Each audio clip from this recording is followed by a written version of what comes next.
नमस्कार प्यारे बच्चों, स्वागत है आप सभी का। आज हम करने वाले हैं क्लास साइंस के मिड टर्म प्रैक्टिस पेपर के कुछ इम्पोर्टेंट क्वेश्चंस, जिसमें हम वो क्वेश्चन डिस्कस करेंगे जिसके चांसेस सबसे ज़्यादा हैं आने के।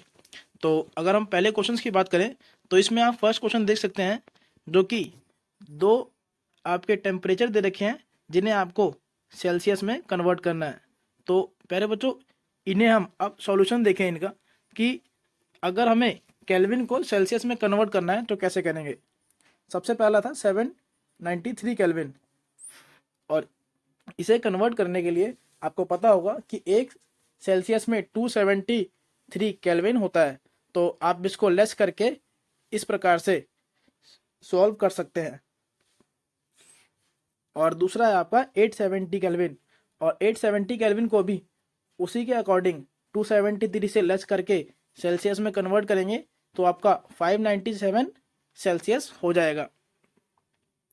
और फर्स्ट क्वेश्चन के और में एक और क्वेश्चन आपके पास दिया हुआ है कि a diver is able to cut through water in a swimming pool, which property of matter does this observation show. मतलब एक डाइवर है जो कि वाटर को कट करते हुए स्विमिंग पूल में स्विम कर रहा है, और यहाँ पर मैटर का कौन सा प्रॉपर्टी आप ऑब्जर्व कर सकते हैं। तो यहाँ पर आप लिख सकते हैं कि attraction of force work between the matters. मतलब जो वर्क करता है अट्रैक्शन ऑफ फोर्स मैटर के बीच में, वो यहाँ पर शो हो रहा है। और इसी क्वेश्चन का अगर हम हिंदी के ये आंसर की बात करें तो आप लिख सकते हैं कि पदार्थ के कणों के बीच आकर्षण बल कार्य करता है। और फिर आप सेकंड क्वेश्चन की अगर बात करें तो यहाँ पर आप देखेंगे कि arrange the following substances in increasing order of force of attraction between the particles. मतलब ये तीन सब्सटेंसेस आपके पास हैं जिन्हें आप इंक्रीजिंग ऑर्डर में लगाएंगे उनके फोर्स ऑफ अट्रैक्शन के अकॉर्डिंग। तो आप जानते हैं कि अगर किसी सॉलिड की बात करें तो उसमें फोर्स ऑफ अट्रैक्शन उनके पार्टिकल्स में ज़्यादा होता है, देन उसके बाद लिक्विड में थोड़ा कम, और एयर में सबसे कम होता है। तो इसी के अकॉर्डिंग आप अगर इसके आंसर की बात करें तो आप लिख सकते हैं कि ऑक्सीजन सबसे लीस्ट है, then water, then sugar cane. और प्यारे बच्चों, अगर हम हिंदी की बात करें तो हिंदी में भी आप लिखेंगे ऑक्सीजन, जल और चीनी। फिर आप आते हैं थर्ड क्वेश्चन पे। तो अब थर्ड क्वेश्चन यहाँ आप देख सकते हैं, यहाँ लिखा है कि what are alloys, give an example. यानी कि मिश्र धातु क्या है, एक उदाहरण भी दीजिए। प्यारे बच्चों, अगर हम अलॉय की डेफिनेशन की बात करें तो अलॉय एक ऐसा मेटल होता है जिसमें दो या दो से अधिक मेटल्स का कॉम्बिनेशन होता है। तो इसकी अगर आप प्रॉपर डेफिनेशन की बात करें तो आप लिख सकते हैं कि metal alloy is a substance that combines more than one metal और mixes a metal with the other non metallic elements. और अगर आप इसके एग्जाम्पल की बात करें तो आप इसके एग्जाम्पल में लिख सकते हैं ब्रास। ब्रास एक अलॉय है। और हिंदी मीडियम के बच्चों की अगर हम बात करें तो वो लिखेंगे कि दो या दो से अधिक धात्विक तत्वों के आंशिक या पूर्ण ठोस विलयन को मिश्र धातु कहते हैं, जैसे इस्पात। तो क्योंकि बच्चों ये पेपर दोनों लैंग्वेज में है और नाइन्थ में दोनों लैंग्वेज के बच्चे हैं, तो इनके सॉल्यूशन के लिए मैंने दोनों लैंग्वेज दिया है, ताकि अगर जो हिंदी में है उसे हिंदी में भी लिख सके और इंग्लिश में भी, समझने में परेशानी ना हो। अब चलते हैं हमारे नेक्स्ट क्वेश्चन पे, जो कि है क्वेश्चन नंबर 4। देखिए, इसमें आप देखेंगे हमारा फोर्थ क्वेश्चन कहता है कि what is concentration of a solution. मतलब एक सॉल्यूशन का कंसंट्रेशन क्या होता है। और हिंदी में अगर हम बात करें तो यहाँ लिखते हैं कि विलयन की सांद्रता क्या है। अब इसका आंसर देखिए, इसमें आप लिख सकते हैं कि it is defined as the amount of solute that are present in a given amount of solution. मतलब जो कंसंट्रेशन है एक ऐसा अमाउंट होता है जो कि किसी भी सॉल्यूशन में प्रेजेंट होता है। और अगर हम इसकी हिंदी मीडियम के लिए डेफिनेशन की बात करें तो आप लिख सकते हैं कि विलयन की इकाई आयतन में स्थित विलय की मात्रा ही विलयन की सांद्रता कहलाती है। और प्यारे बच्चों, अब हम अगले क्वेश्चन में बढ़ते हैं। तो अगला क्वेश्चन है आपका क्वेश्चन नंबर 5। और क्वेश्चन नंबर 5 में आप यहाँ देखेंगे कि name the 2 organelles we have studied that contain their own genetic material. मतलब उन 2 जीवों के आपको नाम बताने हैं जो अपने ही आनुवांशिक पदार्थ के होते हैं।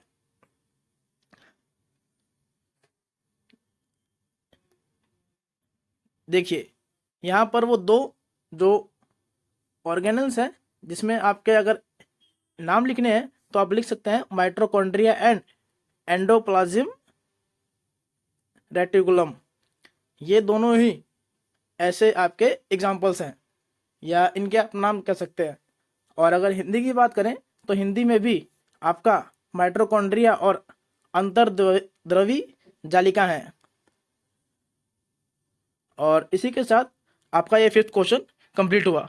अब 6th पे अगर हम आए तो 6 में आप यहाँ देखेंगे कि आपका जो 6th क्वेश्चन है वो है लाइसोसोम को आत्मघाती थैली के रूप में क्यों जाना जाता है। मतलब जो लाइसोसोम है उसे हम सुसाइड बैग क्यों कहते हैं। तो प्यारे बच्चों, अगर हम लाइसोसोम की बात करें तो लाइसोसोम जो है एक ऐसा सेल कह लें या एक ऐसा ऑर्गेनल कह लें जो कि कुछ ऐसे डाइजेस्टिव एंजाइम रिलीज करता है जिनसे वो खुद भी हार्म हो जाते हैं और इसी के कारण वो भी डैमेज होके सुसाइड हो जाता है। और वो क्योंकि डाइजेस्टिव जो उनके एंजाइम्स होते हैं वो उनको खुद को हार्म पहुंचा देते हैं, इसी कारण से उन्हें हम सुसाइड बैग ऑफ सेल भी कहते हैं।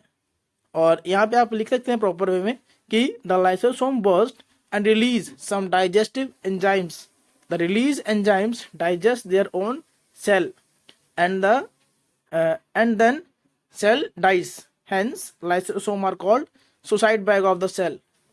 और इसी प्रकार से अगर हम लाइसोसोम को हिंदी में बात करें कि आत्मघाती थैली क्यों कहते हैं, तो यहाँ पर आप लिख सकते हैं कि लाइसोसोम जो है वो क्योंकि फट जाते हैं और कुछ ऐसे एंजाइम छोड़ते हैं जिनके कारण वो अपनी कोशिका को ही पचा लेते हैं और इसके कारण ही जो कोशिका होती है वो मर जाती है और मरने के कारण ही इनको हम सुसाइड बैग या आत्मघाती थैली कहते हैं।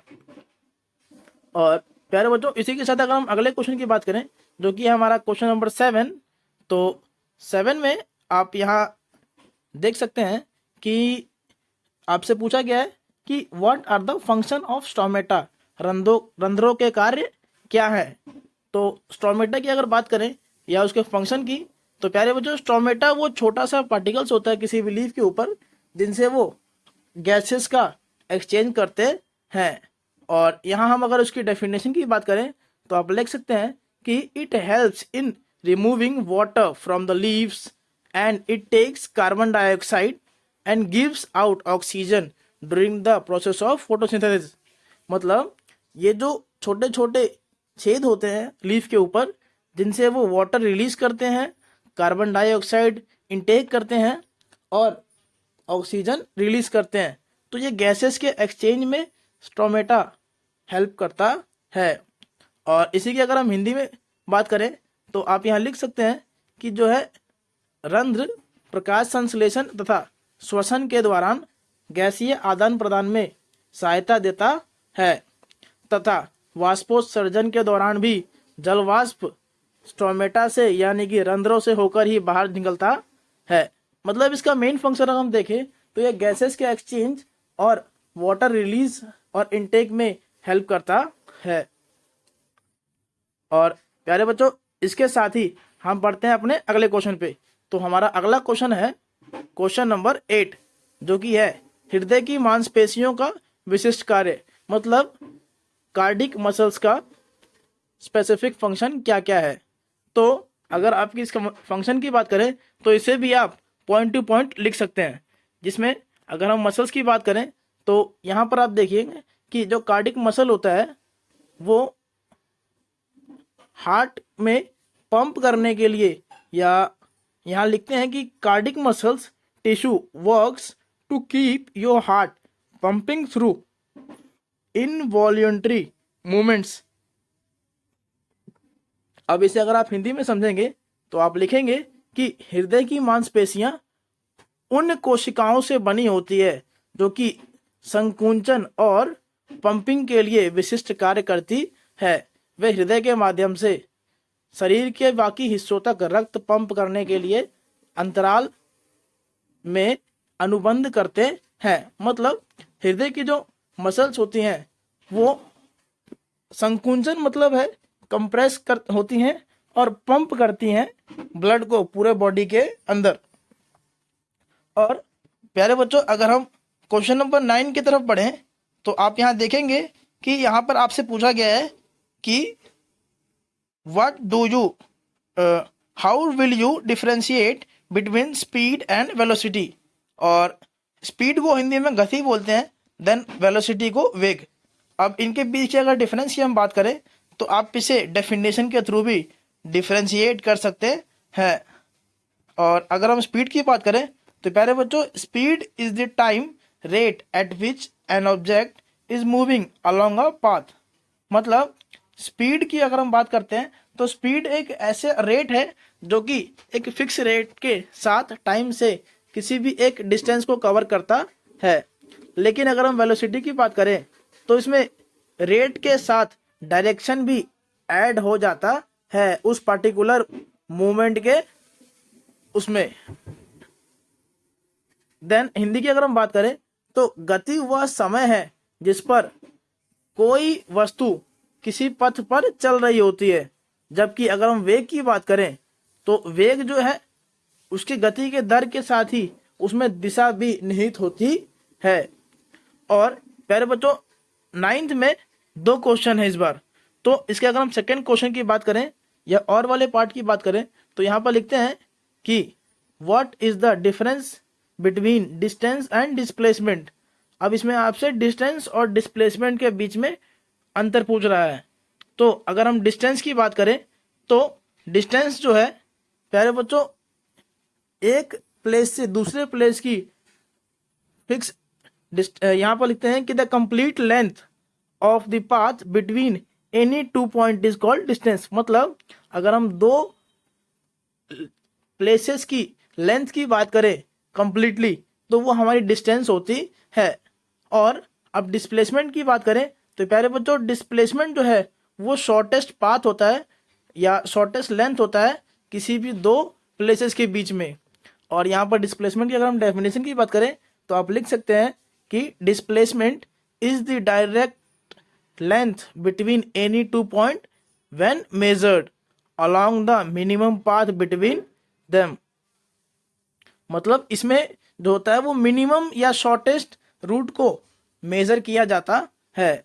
और अगर हम हिंदी की बात करें तो हिंदी में आप यहाँ लिखेंगे कि किन्हीं 2 बिंदुओं के बीच पथ की पूरी लंबाई दूरी कहलाती है।